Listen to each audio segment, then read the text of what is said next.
Ayan.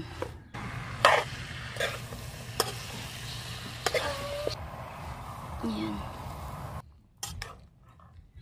Guys. Ayan po guys.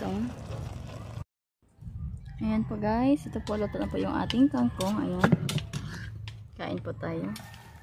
Ayan po. Ayan.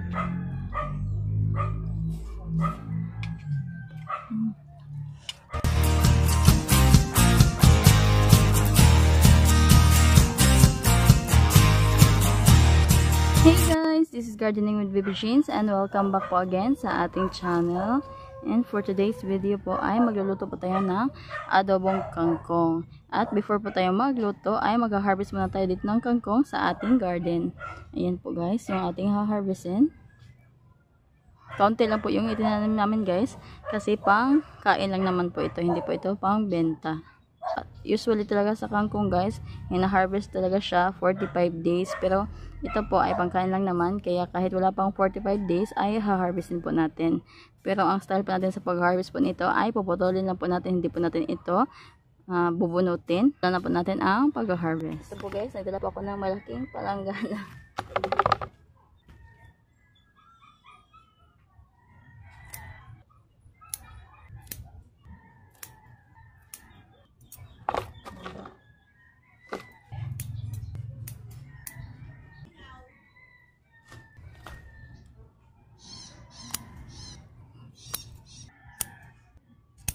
Po, ayan, there's more.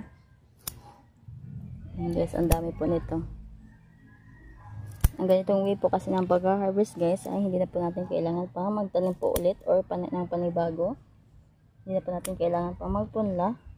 Antayin lang po natin umusbong po yung kanyang yung pinagputulan po natin para makapag-harvest po tayo ulit.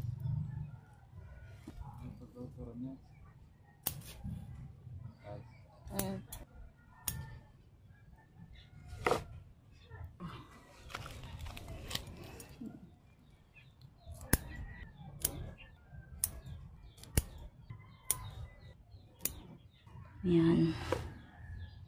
Ang dami din po na-harvest pa natin. Ayan po. Ito na rin po yung ating kangkong. Ayan. Yung agan. Dala-dala. Kuha niya akong tubig yan.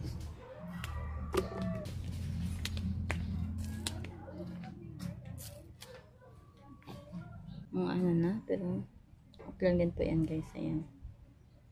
Okay pa rin po yan.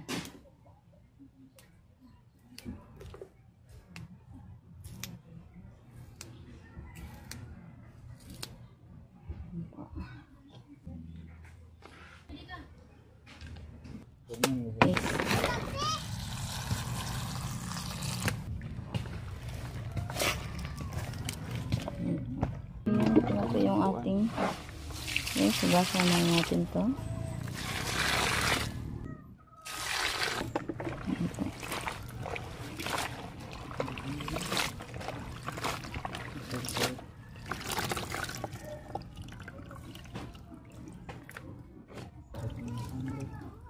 Yan.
Ayan po, dito po tayo sa ating garden magluluto.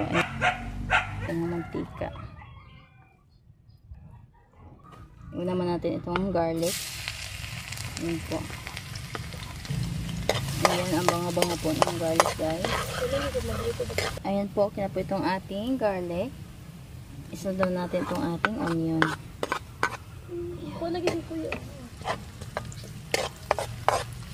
Kapit ang kuya. Lagyan na po natin itong ating carrots. Isama na rin po natin itong ating kangkong or katawan po ng kangkong. Okay. Bawas sa tama.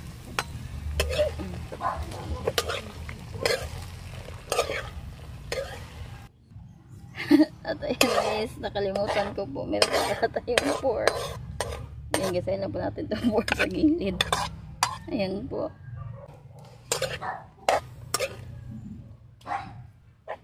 Nakalimutan ko po guys. Ayan guys. Nalimutan yung pork. Lutang moments po.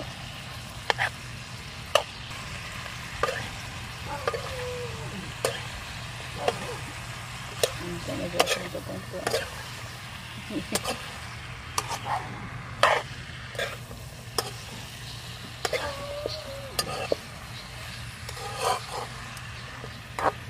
Ayan, takpan na po natin ito hanggang po sa ito ay maluto.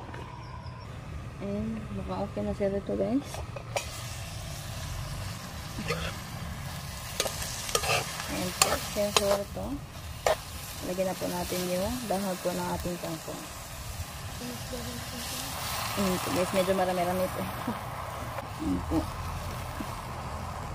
Ayan guys. Ayan. Ayan po.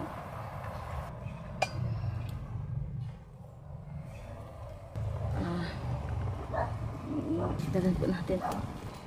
Ako ito kung isa na makakaroon.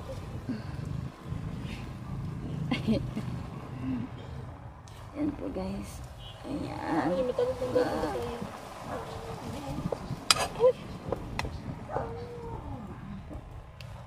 Ulit natin. Ayan. Ayan. Ito ganun si Michelle.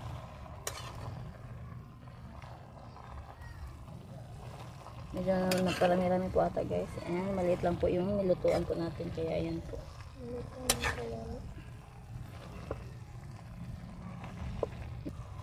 And ulit. Ayan po, tingnan po natin. Guys, mukhang medyo okay na nga ito. Ayan po.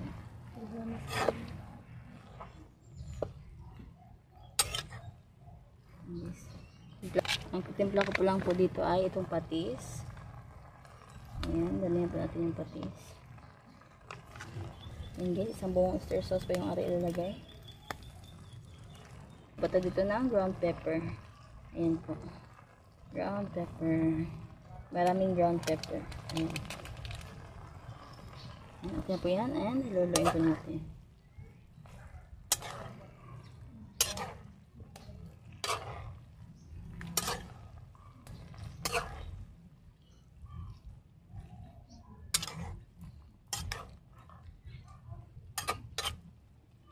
Ayan, takpan na po natin ito. Ayan, lutoan po ito ng mga at least 2 minutes. Ayan po, naluto na rin po yung ating kangkong. Ayan guys. Ayan po guys, oh. Ayan po. Ayan, kain po tayo. Adobong kangkong. Ayan.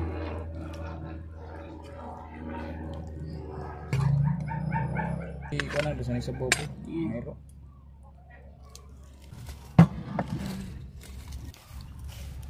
Punan din niya.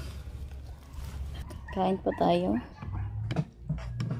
Ayan po, kangkong. And yung kanin po namin ay red rice. Ayan po guys. Ito po, luto na po yung ating kangkong. Ayan.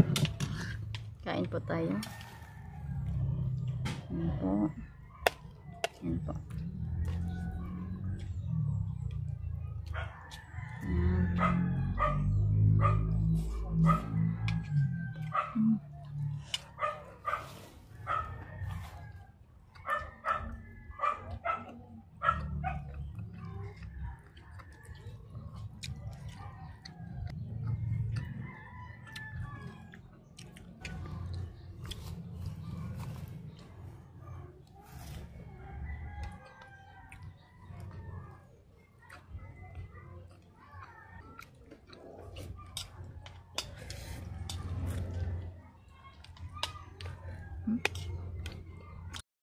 Ayan guys, natapos na rin po kaming kumain. Ayan po, kalibre po tayo ng ulam ngayon. So ayan lang po guys, thank you po for watching and see you po on my next vlog. Bye bye!